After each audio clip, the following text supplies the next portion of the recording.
In this video, we're going to take a look at the screens. And this will just be a general overview of the screens, just so that people are a little bit more comfortable with all the controls that are on them. I get a lot of comments about complexity of the screens, but they're really not overly complex, and they follow a general rule of, if you don't know what it is, don't click it, don't use it. Eventually you'll come to a eureka moment where you say, that's what that control is for.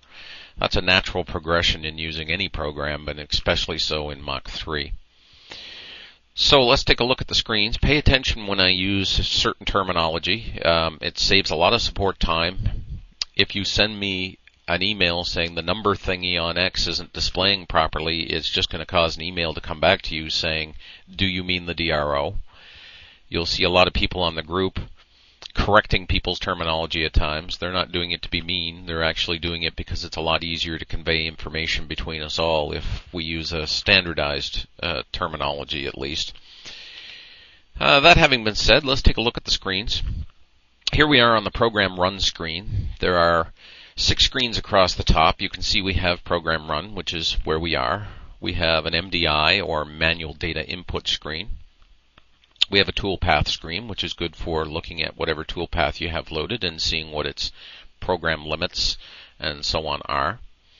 We have an offset screen, which you can use to set your offset systems. Here you can see we can switch from G54 to G55 and G56. You'll notice that the buttons do nothing many times unless we're in a reset condition. When we're reset, suddenly things begin to work.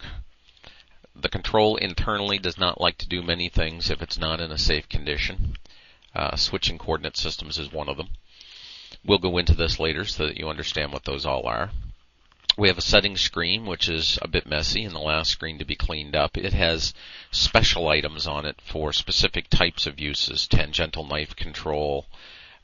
We have feed rate controls and CV controls for plasma tables. And various controls. Some of these will go away very shortly, and others will be just simply cleaned up.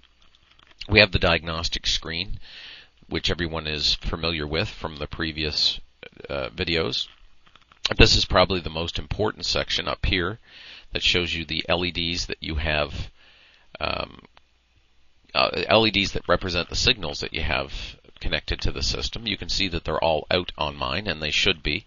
If I press a home switch, you'll see that the home switch light comes on, and if I release the home switch, it goes out. That's the normal operation of these LEDs. Typically, you'll have none of these on when the signals are not active and the program's in a normal runtime state. Normally, the only thing you'll see flashing around when you're not moving is this time in interrupt DRO, which shows the number of microseconds that the driver is currently spending on each iteration through its interrupt cycle. I don't expect many of you to understand what I just said. Just take it from me that this number should be flashing, and it's quite normal. It should be less than 15 on all systems, and you can see mine flashes between about 6 microseconds and 4 microseconds, depending on how much housekeeping needs to be done at that particular interrupt. So let's go back to our program run screen. This box here is the G-code display box. You can see that if we load a G-code file. I'm just going to go to the Mach3 folder into my G-code. There's examples. There's the famous Roadrunner file that I always use as an example. And you can see the file is listed here in the G-code display window. By clicking into the window, we can scroll with our mouse wheel one line at a time through the program. And you'll see over here we have a white dot. That represents this single line of G-code. And as I scroll, you can see the white dot moving. Sometimes it'll disappear, and this usually is because it's too small to display on that particular line. But this is a handy feature for scrolling back through and finding a troublesome spot on your code. Clicking once again will take you out of focus for that window. The toolpath window itself, double-clicking will reset it to a plane and reset it to a size. The red box going around our toolpath is simply the extrema of the file. These are the program is telling you this is the highest Y value you have, the lowest Y value, the minimum X, and the maximum X values. We can take a closer look at that toolpath by going to the toolpath window. Now you can see, once I've clicked in the window, if I rotate my mouse, I'm zooming in with my mouse wheel and zooming out. Double-clicking resets us. You can see the dashed lines are rapid moves between cutting segments. The dark blue lines are actual G1 feed lines, and if there were light blue lines here, those would be G2 or G3 arcs. You can rotate it by clicking in it and rotating around. Again, if you get lost, double-click and you're back to normal. If you hold down the Shift key and move your mouse back and forth, you can slowly zoom in and out on the picture. And by clicking down your right mouse button and moving the mouse, you can pan it around. And those can be combined. We can zoom in and pan on the zoom. We also have a mode called Jog Follow, which resets the drawing so that you can jog it around and actually see where you're going from the jog. I'm going to switch us to a normal jog mode here.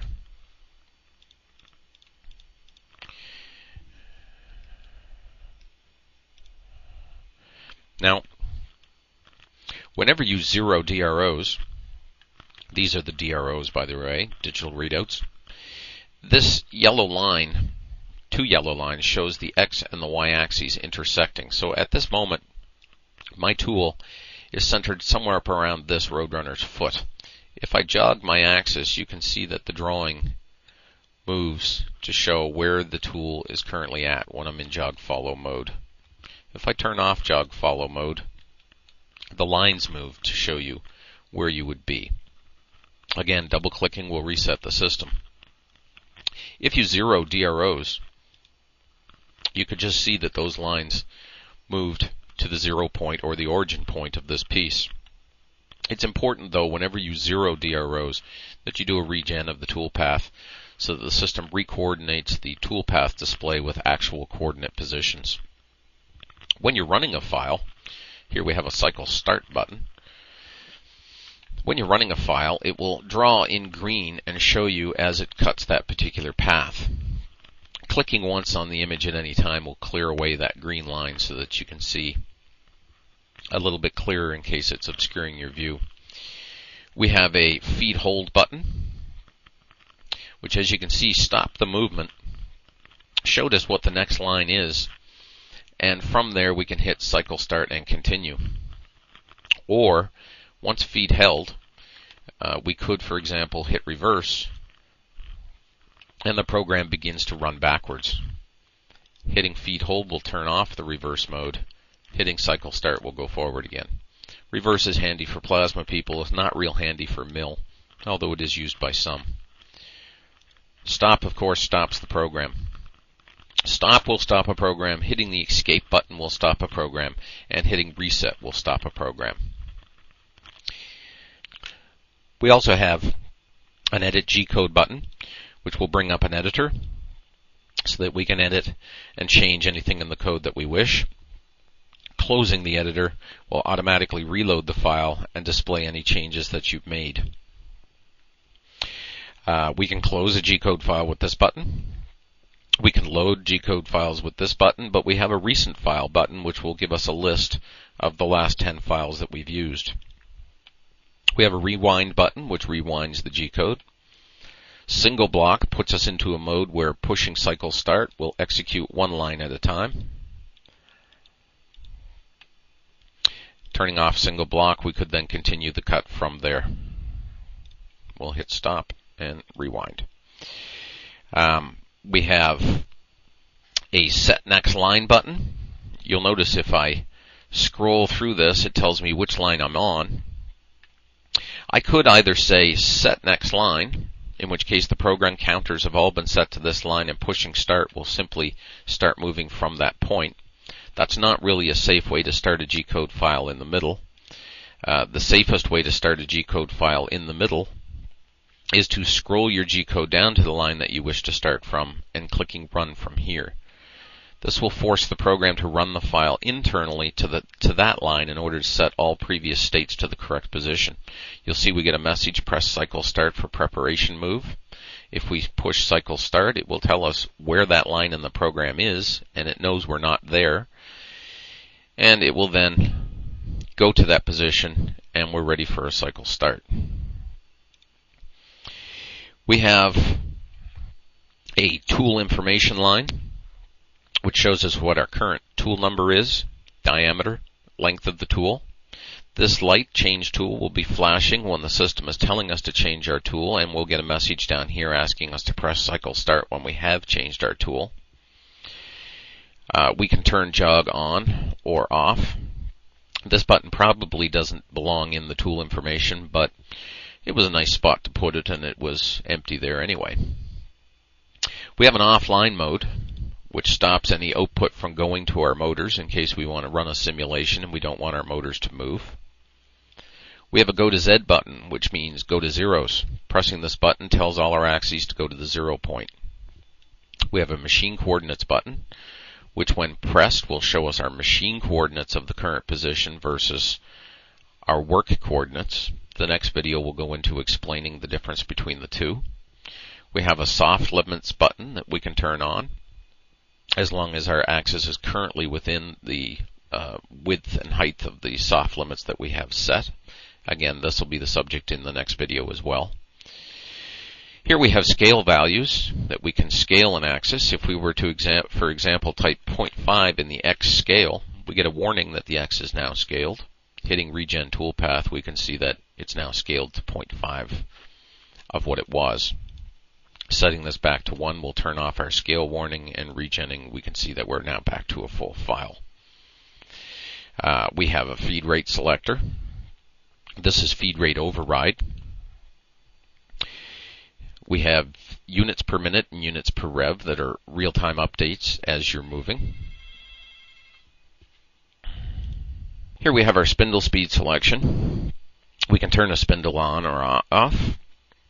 We have spindle speed override, that we can override the spindle speed that was set in the G-code program and allow the spindle to speed up or slow down. Pressing reset will of course bring it back to 0. This section of the screen here is used for multipass. Again, you don't need to worry about it unless you know how to use it. Generally though, if you have a G-code file which is set to a particular depth, say it's set to cut to -10, you could hit multipass and tell that file to cut 5 times, dropping 2 each time until it hits 10. So it is literally a multipass selector, allowing you to cut a file in multiple passes. Here we have a wizards button, which allows us to select any of the wizards that are in the system. And we also have a last wizard button, and if you have selected a wizard in the past during that session, it will just bring it up quickly again for you. We have a conversational button, which will switch us to conversational screens. This will be the subject of a video of its own, but here we can select material and calculate what our feeds and speeds should be, and then we can select various automatic conversational systems to do jobs that we might not want to go to a CAM program for, or things which can be quickly done through a wizard. Pressing exit will take us back to our normal screens. You can see that the wizard I was in already started to post a program. We didn't select any real programs, so we don't get much code from it. Hitting our recent file list, we could select our Roadrunner again, and there's our famous Roadrunner. Here we'll display the file name that you currently have loaded, and here's a reference button to send all our homes to 0 to our home switch. If we press reference, you'll notice that the y-axis is now moving up, and now it hit its switch, and now the x-axis is moving to its switch, hits it, and then backs off the switch. These are simulated, and you'll see that the x-axis went forward to its switch, which it normally wouldn't do. I haven't set this system up for homing. We'll do that in the next video when we discuss work offsets and general coordinate systems themselves. If we take a look at the MDI screen, again we have our DROs repeated. It's handy to have DROs on most of the screens so you know exactly where your table is at. We have 0 buttons for zeroing the axes, and another reference button here, the scaling. Radius correction is used for 4-axis work, where you can tell the system the actual circumference size of the object, and it will correct the feed rate to create a tool path that feeds at the correct rate on the circumference of a rotating object. Again, something that you can ignore unless you understand what they're for.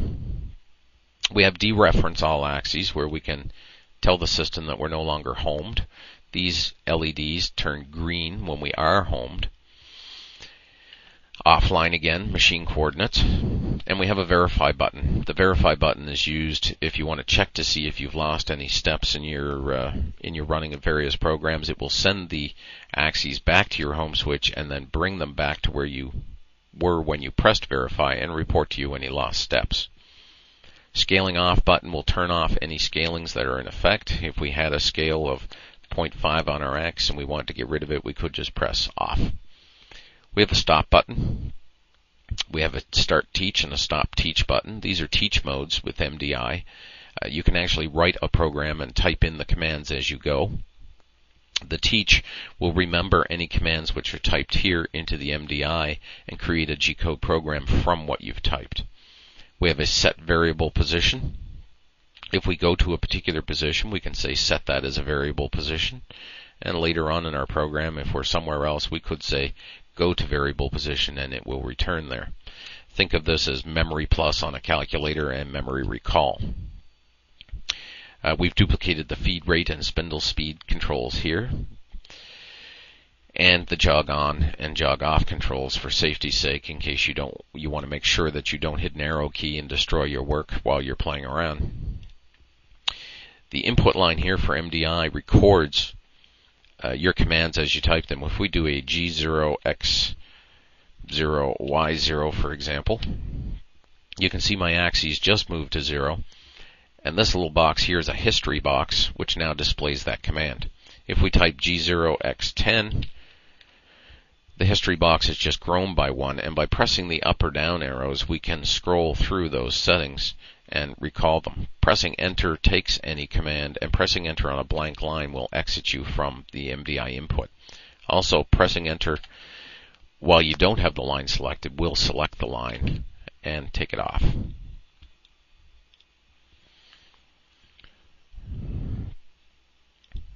This is the toolpath screen. Here we have DROs just to show you where you are.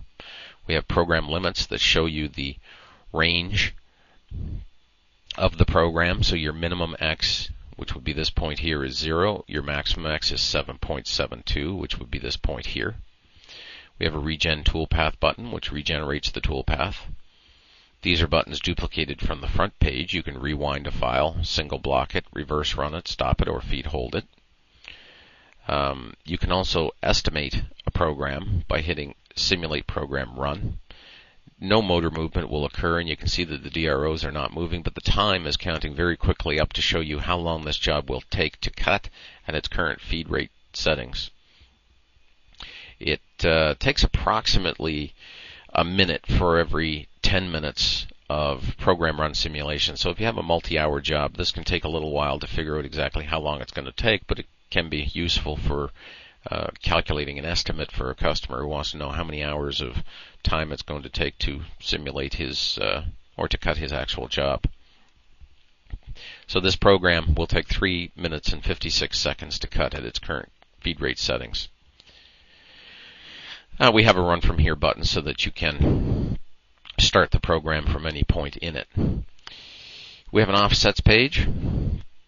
This particular section here is used for setting a gauge block height. It means that you can put a block on top of your machine, jog down to it, and then set your Z coordinate to accuracy without the risk of the tip of your bit scratching your piece. And this is used by a lot of people as a safe way of setting their tool height. We have a current work offset, which shows us what the offset is in various modes, but primarily it shows what the current work offset is in the mode we have selected. Normally you will be set to G54 until you've gained a certain amount of expertise, and then you're free to select any of the other offset systems. There are in fact 255 of these systems, but we've given quick access to the first 6. Most people I don't think will ever need more than the first 6 that they have. Here we have an edge finder selection. This can be used and is useful for finding the center of a circle or finding the edge of material. This is a duplication of the gauge block height with a few other help systems on it. These help menus will soon become active.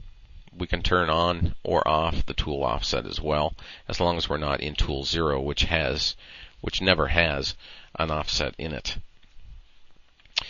These buttons here will allow you to bring up a dialog to see what is stored in your work offset systems. Here you can see G54 through G59, and we also have G59 P7 through G59 P253.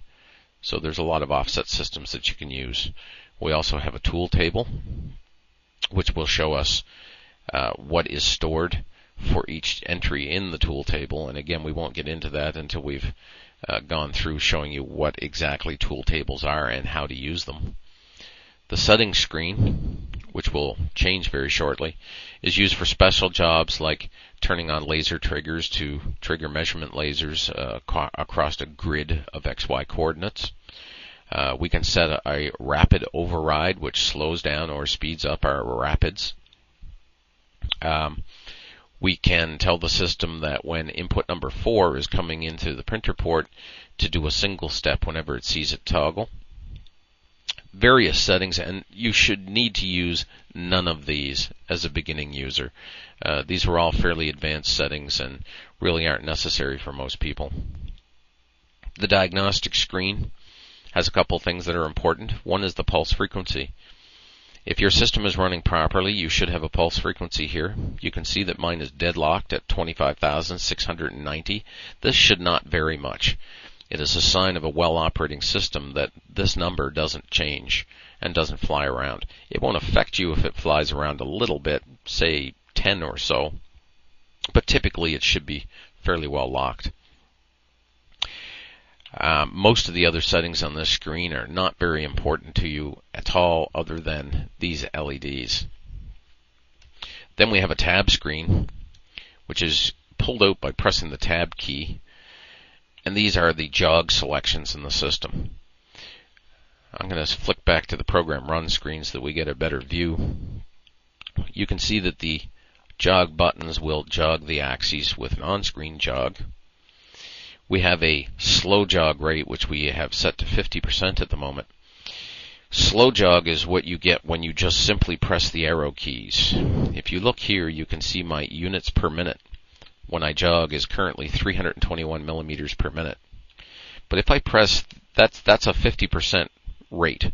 If I press the shift key, and when I press shift, you'll see this LED light up here on the panel. That's an indicator that you are now going to fast jog. So by pressing the shift key and pressing the X jog, you can see that we've now gone to 642 units per minute, double the speed that we were. This slow jog rate can be used to get very fine movement control from your arrow keys when you want to slow things down for very fine approaches. Pressing shift will take you to a high speed move so that you can move quickly away or to a piece. For jog modes, we can also switch to a step mode, which means that every press of the arrow key will move us this amount here, 0.01 millimeters. And you can see my x-axis as I press the key is now, each time I press it, moving 0.01. The cycle step can be cycled through. Now we've cycled it up to 0.1, and now each time I jog it will move 0.1. And you can set these cycle jog steps in the configure state menu. Here are the ones that we are cycling through when we press this cycle jog step button. You'll see an entry here, 999. 999 triggers the system to switch back to continuous jog. It's a way to get back to continuous jog just by cycling through. We have an MPG mode, and in the MPG mode, when you rotate your MPG wheel, you will jog in one of 4 various types of jog. By selecting velocity, the faster you turn the jog wheel, the faster your axis will jog. By step velocity at the moment is the same as velocity, only it is a redundant mode and no longer required. But I'm going to leave it there for the moment. We'll fill it with a better mode soon. Single step mode will move you one single step whenever you rotate the wheel a small amount. You must stop between steps to get single step to work. Multi-step, you don't need to stop. You can calibrate your MPG wheel, rotate it 5 clicks, and the axis will move an appropriate amount for those 5 clicks of movement. This percentage reading here is not used at the moment. It is part of the old step velocity mode, which will again be replaced. There's a calibrating button here to calibrate your MPG, to tell the system how many encoder counts it will get per detent of the wheel and so on, and it'll calculate things out to make it work smoother for you. There's a shuttle mode which can be turned on. Shuttle mode runs a program by rotating the wheel. In shuttle mode, we could tell a program to start, and as you can see, it will not move, and it's waiting for us to rotate the wheel. If we were to then rotate the hand wheel, the program will then move slowly. As you can see, when I stop turning my MPG, the DROs stop moving. If I get rid of that, we can see the program is now moving. Now you'll notice it's cutting in the wrong place. That's because we did not regen the toolpath after all our playing here and zeroing. So it's important, I'm going to stop this again, regenerate the toolpath after you've been zeroing. I can now tell the program to start, and again it's not moving because I'm not rotating my MPG. As I rotate my MPG now, the program, as you can see, follows through and cuts only at the speed that I rotate my wheel at. This is a very handy mode for those who are nervous and want to run a program very slowly and a little bit at a time. And that's what shuttle mode does. Once I turn off shuttle mode, you can see the program begins to run automatically and will finish itself out unless I tell it to stop.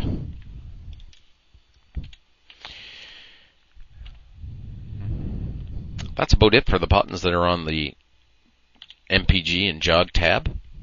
That's about it for all the buttons in the system, really, and all that you need to know to get started. In the next video, we're going to take a look at work offsets and offset systems to get you more used to that. And that's it for now.